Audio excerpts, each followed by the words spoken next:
Walter Stosch is one of the most respected individuals that I'm aware of that's been in the General Assembly, and he always made time to listen. When you have a conversation with Walter, he looks you in the eyes, he wants to understand the issues, and he genuinely appreciates the fact that you've taken your time to come and communicate with him. Let me go back to when he first told his partners that he was going to run for elected office. I must say there was some discussion about whether we should really have him checked out or not, because we thought maybe he was a little crazy. But upon reflection, I think we all agreed that Walter never did anything unless he had researched it thoroughly and had thought it out very well. I thought it would probably be something he would do for 6, maybe 10 years. But I had no idea that he would be in the House or in the Senate for so many years. But I know everybody that knows him is glad that he was willing to do that. It was, very clear early on that this was something that Walter was passionate about, was serving the Commonwealth. Well, he works easily with people.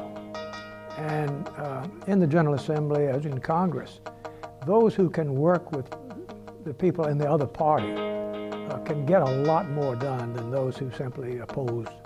It was a very interesting and frankly reassuring experience to get on there and do some lobbying and start talking with some of the people that I was going to work with and say, well, now, who can we depend on, who's on the right side? And we went down the list and said, Walter Stosch. I said, okay. He was on the side of the Angels on a lot of issues. I appreciated that. I thought his stands were quite generally reasonable, rational, sound, and not extreme, and meant a lot. He probably cast at least 50,000 votes, and he always asked himself, what will do the best for the most people? And that's the Walter Stosch that I know. People say, what's the measure of a man? And it's somebody who thinks more about what he can do to make other people's lives better. And Walter has done that.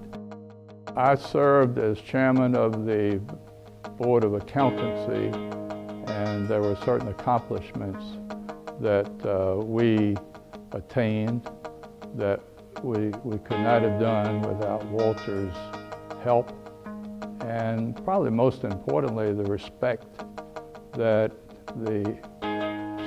his fellow senators and those in the House had for Walter.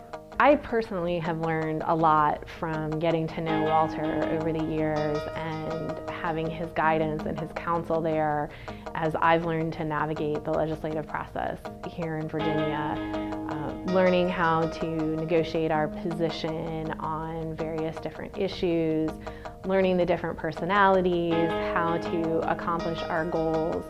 And it's really just an amazing thing to see someone like him and you're standing in front of a committee and you're testifying on a bill and you're trying to answer these questions, and to have him lean over and look at the committee chair and say, this is a good bill, and have all the discussions stop and a vote's taken and it passes and that's the end of it. It just was a very humbling and just amazing experience. Well, I think the qualities that make Walter a good public servant are really the same qualities that make him a good CPA.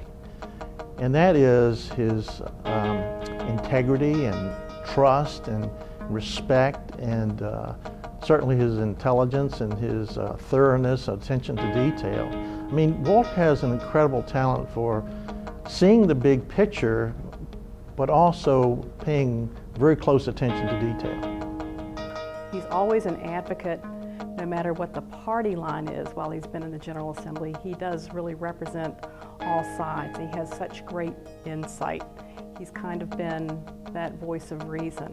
Not long after I joined Gary Stosch Walls, I got a call from this prospective client, and they wanted me to come give them a proposal on doing their work.